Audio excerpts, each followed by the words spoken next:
আগামী 25 ফেব্রুয়ারি থেকে British passport ব্যবহারে কি পরিবর্তন আসছে বা দ্বৈত নাগরিকত্ব কি, বিষয়টি নিয়ে জানব।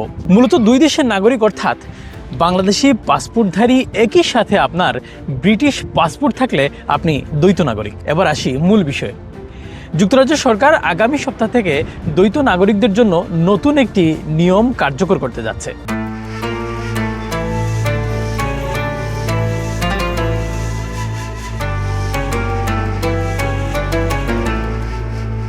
এই নিয়ম অনুযায়ী কোনো ব্রিটিশ দ্বৈত নাগরিক যদি যুক্তরাজ্যে প্রবেশ করতে চান তবে তাকে অবশ্যই বৈধ ব্রিটিশ পাসপোর্ট অথবা 598 পাউন্ড ব্যয়ে সংগ্রহ করা সার্টিফিকেট অফ এন্টাইটেলমেন্ট দেখাতে হবে। এতদিন যারা বিদেশি পাসপোর্ট ব্যবহার করে যুক্তরাজ্যে যাতায়াত করতেন তাদের জন্য এই নিয়মটি ছিল অত্যন্ত উদ্বেগের, বিশেষ করে যাদের ব্রিটিশ পাসপোর্টের মেয়াদ শেষ হয়ে গেছে তারা বিদেশে আটকে পড়ার শঙ্কায় ছিলেন। একটি স্বস্তির খবরও আছে।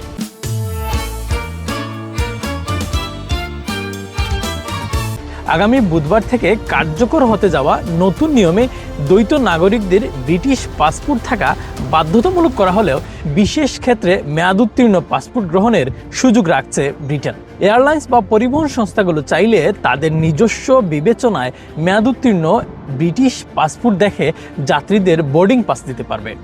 এই সিদ্ধান্তের ফলে হাজার হাজার প্রবাসী ব্রিটিশ নাগরিক বড় ধরনের ভ্রমণ জটিলতা থেকে রেহাই পেতে পারেন। স্বরাষ্ট্র মন্ত্রণালয় বৃহস্পতিবার এক বিবৃতিতে জানিয়েছে, এয়ারলাইন্সগুলো চাইলে মেয়াদোত্তীর্ণ ব্রিটিশ পাসপোর্টকে নাগরিকত্বের প্রমাণ হিসেবে গ্রহণ করতে পারবেন, তবে এটি সম্পূর্ণভাবে পরিবহন সংস্থার নিজস্ব সিদ্ধান্তের উপর নির্ভর করবে। Shariful Islam Chowdhury, channel S, London.